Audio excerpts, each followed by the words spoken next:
Assalamualaikum warahmatullahi wabarakatuh.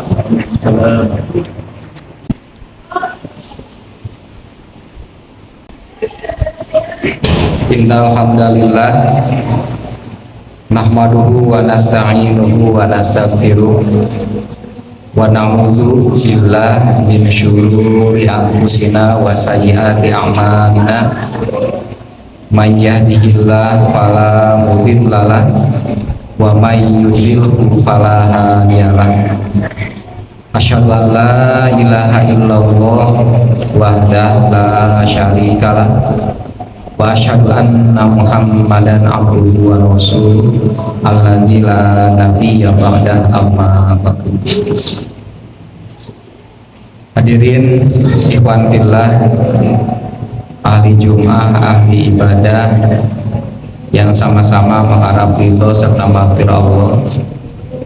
Alhamdulillah, puji dan syukur kembali kita wujudkan, kita panjatkan pada kesempatan siang kali ini. Allah masih memberikan kepada kita masing-masing kesempatan ini, kesempatan untuk mengalami kehidupan di alam dunia. Dan tentunya mudah-mudahan di kesempatan yang Allah berikan ini, baik kepada kita ataupun kepada orang luar diri kita, sama-sama sedang diuji.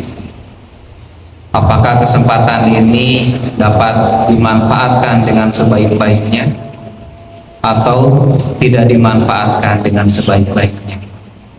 Mudah-mudahan kita termasuk orang yang masih mampu memanfaatkan kesempatan yang diberikan oleh Allah, yang kita tidak tahu sisa kesempatan hidup kita entah berapa lama lagi. Mudah-mudahan kita mampu memanfaatkan dengan sebaik-baiknya, tiada lain dengan melaksanakan ibadah kepada Allah Subhanahu wa Ta'ala. Dan kita pun bersyukur, selain termasuk orang yang masih diberikan kesempatan hidup saat ini, dan kita masih bisa melaksanakan ibadah di kesempatan ini, kita pun bersyukur kita beribadah dalam keadaan nyaman, dalam keadaan tenang, tidak ada rasa takut, tidak ada rasa khawatir, baik itu dengan peluru ataupun bom dan lain sebagainya. Kita bisa mewujudkan perintah Allah ini dengan keadaan tenang dan nyaman. Dan tentunya tidak mustahil di luar diri kita, di belahan bumi lainnya, mungkin sedang terjadi sesuatu suasana yang tidak diharapkan sama sekali, baik itu ketidaknyamanan, baik itu ketakutan. Namun karena memiliki keimanan, ibadah tetap harus dilaksanakan meskipun dalam keadaan genting, meskipun dalam keadaan takut, nyawa terancam. Tapi karena keimanan kepada Allah Subhanahu wa Ta'ala, ibadah sholat ataupun ibadah wajib yang lainnya tetap harus dilaksanakan. Oleh karena itu, kedua hal ini pun menjadi ujian. Ketenangan kita saat ini diuji, apakah mau dimanfaatkan dengan sebaik-baiknya semakin dekat kepada Allah, atau sebaliknya. Begitupun kalaulah kita dalam keadaan yang tidak sesuai dengan yang diharapkan, ini pun ujian. Bagaimana kita menyikapinya sehingga kita tidak lepas pula dari perintah Allah Subhanahu wa Ta'ala.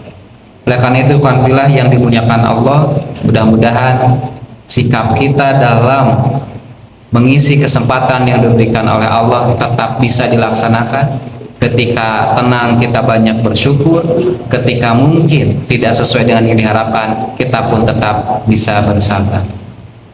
Ikhwan fillah yang dimuliakan Allah Subhanahu wa Ta'ala, di bulan Zulhijjah ini ada salah satu ibadah yang disyariatkan oleh Allah, di mana identik dengan yang namanya penyembelihan.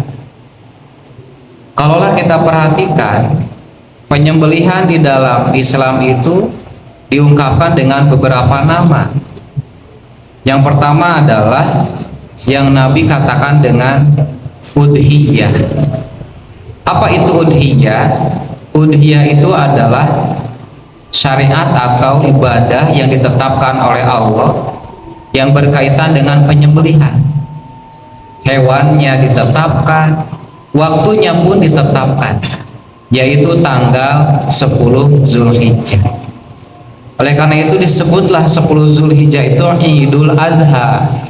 Id itu hari raya, Adha itu adalah yang terkait tadi penyembelihan udhiyah. Dan dilaksanakannya pun pada waktu duha, maka disebut Idul Adha. Bahkan Nabi pun menyampaikan ada 2 hari raya di dalam Islam. Ketika awal mula Nabi datang ke Madinah dan menyaksikan ada 2 hari yang senantiasa dirayakan oleh orang Madinah saat itu, yang disebut dengan Nairuz dan Mihrajan, yang biasa dilakukan mereka dirayakan di awal tahun Syamsiyah. Dan itu merupakan pengaruh dari Majusi Persia yang menyembah api atau matahari, sehingga perayaannya pun tidak lepas dari api dan matahari. Ketika Nabi datang ke Madinah, Nabi mengatakan ada 2 hari yang biasa kalian rayakan, namun sekarang Allah telah menggantinya dengan hari yang paling baik, yaitu Yaumul Adha wa Yaumul Fitri, hari Idul Adha dan hari Idul Fitri. Idul Adha tanggal 10 Zulhijjah, Idul Fitri tanggal 1 Syawal. Oleh karena itu ada yang terikat dengan 10 Zulhijjah, yaitu penyembelihan di tanggal tersebut disebut dengan udhiyah. Hadirin ikhwan fillah yang dimuliakan Allah Subhanahu wa taala, dan ada pula yang bernama hadyu. Kalau hadyu sembelihan juga, tapi bukan terikat dengan Idul Adha. Kalau hadyu terikat dengan ibadah haji, dan sama-sama dilakukan di bulan Zulhijjah.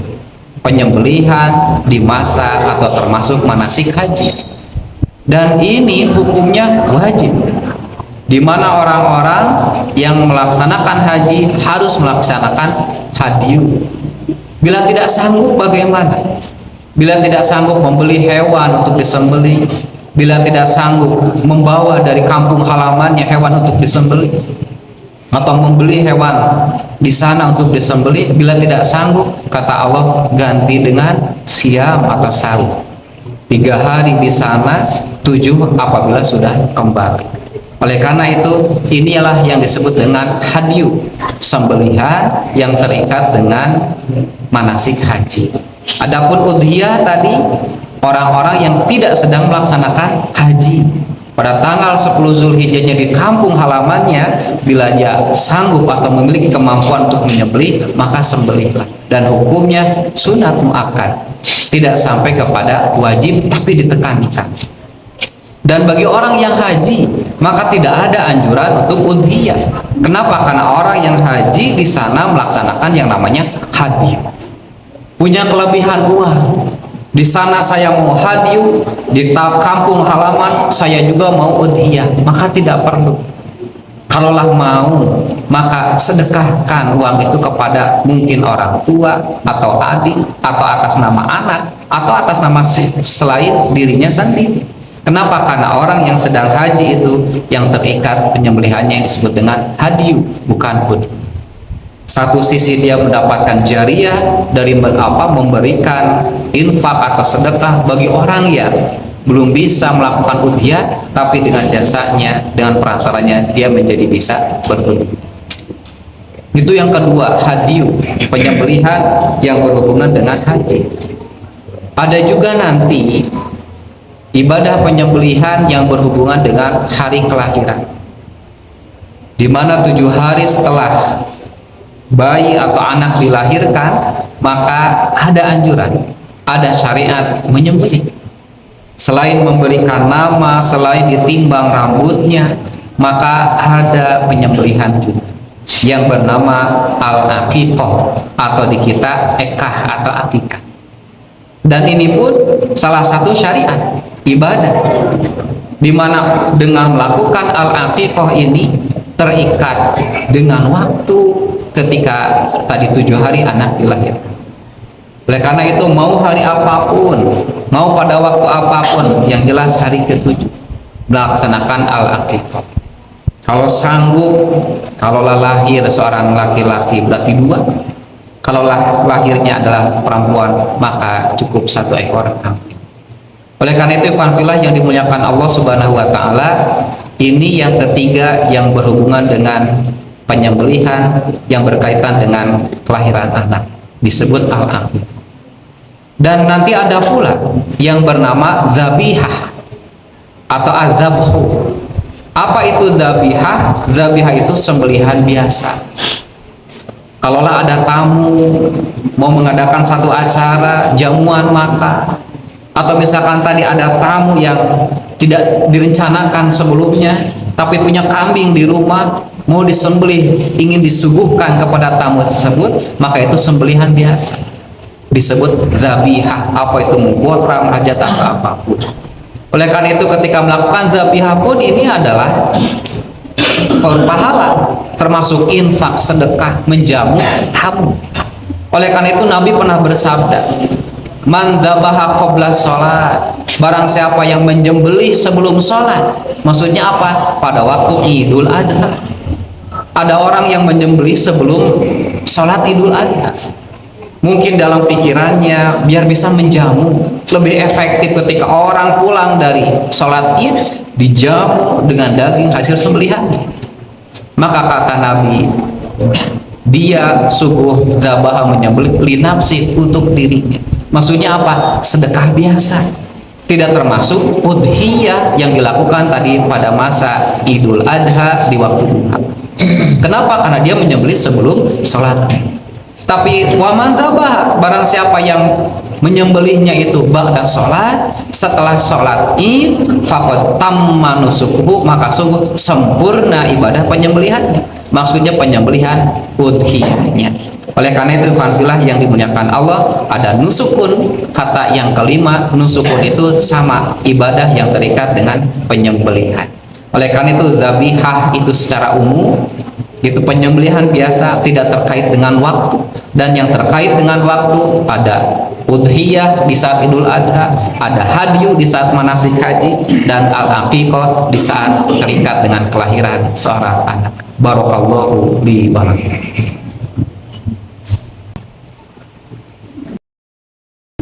Alhamdulillahirabbil alamin wa bihi nasta'in ala umurid dunya waddin. Asyhadu an la ilaha illallah wahdahu la syarikalah wa asyhadu anna Muhammadan abduhu wa rasuluh alladzi la nabiyya ba'da amma ba'd. Hadirin ikhwan fillah yang dimuliakan Allah Subhanahu wa taala.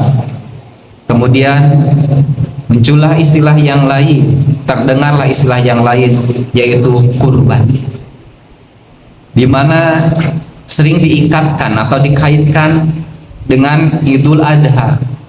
Padahal Nabi lebih sering mengungkapkan Idul Adha itu Yaumul Adha atau Idul Adha. Belum pernah terdengar Nabi mengatakan Idul Kurban atau Yaumul Kurban. Kenapa? Karena memang udhiyah itu terikat dengan 10 Zulhijjah tadi yang berhubungan dengan Idul Adha, yang bisa disembelih setelah sholat id pada waktu duha. Bahkan Ali mengatakan 3 hari tasrik pun itu masih bisa termasuk penyembelihan udhiyah. Lalu dari mana ungkapan kurban? Ternyata ungkapan kurban, kalaulah kita perhatikan, kemungkinan besar dari salah satu ayat tentang ibadah yang dilakukan oleh anak-anak Nabi Adam. Dalam surat Al-Maidah ayat 27 Allah berfirman, watlu alaihim, bacakan, ceritakan oleh Muhammad tentang kisah naba'a ba'nai Adam bil haqqi, kisah yang luar biasa dari 2 anak Adam dengan sebenar-benar. Idh qarraba qurbana, ketika mereka qarraba qurbana, Allah mengungkapkan dengan lafaz kurban. Dan banyak yang memaknai kurban di situ adalah perintah Allah, di mana Allah menurunkan satu perintah kemudian dilakukan oleh 2 anak Adam itu. Dan kalaulah kita memperhatikan Akar kata dari kurban itu koribun. Koribun itu dekat. Maksudnya kurban itu adalah mendekatkan diri. Seperti seorang pemuda ingin dekat dengan seorang pemudi yang ia sukai, yang ia cintai, maka tidak sedikit pemuda itu mau mengorbankan waktu, mengorbankan harta mungkin untuk dekat dengan pemudi atau keluarga pemudi itu atau orang tua. Kenapa? Karena ingin dekat. Maka karena ingin dekat, dia mau mengorbankan waktu, tenaga, bahkan harta. Kenapa? Ingin mendekatkan diri kepada orang. Maka dalam istilah agama, tentunya bukan kepada sesama manusia kita ingin mendekatkan diri itu, tapi kepada Allah Subhanahu wa Ta'ala. Oleh karena itu, ibadah apa yang tujuannya tidak untuk mendekatkan diri kepada Allah? Semua ibadah itu untuk mendekatkan diri kepada Allah. Oleh karena itu, pada saat anak-anak Adam ini diberikan satu syariat apa? Melakukan sesuatu untuk mendekatkan diri pada Allah. Yang pertama harus mengorbankan apa? Harta yang dimilikinya. Yang pertama karena seorang tani, maka dia siapkan hasil tani. Yang kedua karena seorang peternak, dia siapkan hasil ternaknya. Yang kedua menyiapkan hasil ternak yang terbaik. Kenapa? Karena punya persepsi Allah itu tidak butuh ini, Allah tidak butuh kambing, Allah tidak butuh yang dilakukan oleh manusia, bahkan yang butuh itu kita. Maka dia lakukan, pilih yang terbaik. Adapun yang pertama itu dia masih memikirkan duniawi, jadi seolah-olah Allah yang membutuhkan ibadahnya, maka dia memberikan yang ala kadarnya. Kenapa? Karena yang bagus-bagus mau untuk manusia, kan ini ciptaan dari Allah, maka memberikan kepada Allah ala kadarnya. Akhirnya kata Allah, fatuqubila min ahadihima walam yutaqabbal minal akhar. Maka diterima salah satu ibadah yang dilakukan oleh dua anak Adam itu, falam yutaqabbal minal akhar, dan yang satunya lagi tidak diterima. Ketika hasil ternak yang dilakukan oleh Habil dipilih yang terbaik, ternyata itu yang diterima oleh Allah. Dan yang dilakukan Qabil karena tadi hartanya atau hasil taninya, sayurannya hanya biasa, bahkan yang jelek-jelek, ternyata Allah tidak menerimanya. Padahal dua-duanya berkurban, padahal dua-duanya mengikuti perintah Allah, tapi ternyata ada yang diterima dan ada yang tidak diterima. Dan kambingnya saat itu bukan disembelih, tapi disimpan, dan sayurannya pun sama, bukan disembelih, karena kurban itu bukan hanya penyembelihan saja, tapi mengikuti perintah Allah. Disimpan, dan ciri diterima itu adalah dengan disambar oleh api atau peti. Oleh karena itu yang pertama diterima, yang kedua diterima, yang tadi yang Qabil tidak diterima. Bahkan keluarlah rasa bencinya sampai mengatakan la aqtulannaka, aku akan membunuh. Oleh karena itu ikhwan fillah yang dimuliakan Allah, dalam sholat pun sama. Tidak mustahil banyak orang yang melakukan sholat. Seperti tadi ada perintah yang disebut kurbanan untuk mendekatkan diri pada Allah, dilakukan oleh Qabil dan Habil, tapi ada yang diterima, ada yang tidak diterima. Sholat pun tidak mustahil demikian. Oleh karena itu banyak aktivitas ibadah dari Allah yang tujuannya adalah mendekatkan diri kepada Allah.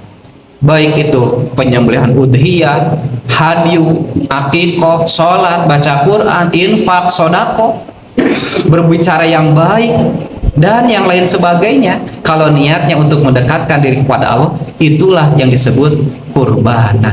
Oleh karena itu ikhwan fillah yang dimuliakan Allah Subhanahu wa Ta'ala, maka luruskan niat kembali.